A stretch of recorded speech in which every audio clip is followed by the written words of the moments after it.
What's up, guys? So today we're going to be flushing a 20 horsepower Honda Outboard.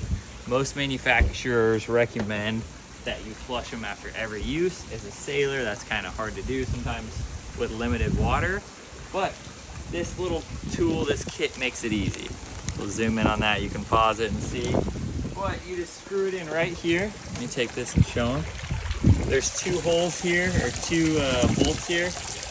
You unscrew this one, the one that's a little bit higher, put the little attachment in, turn your hose on, and it works like a charm.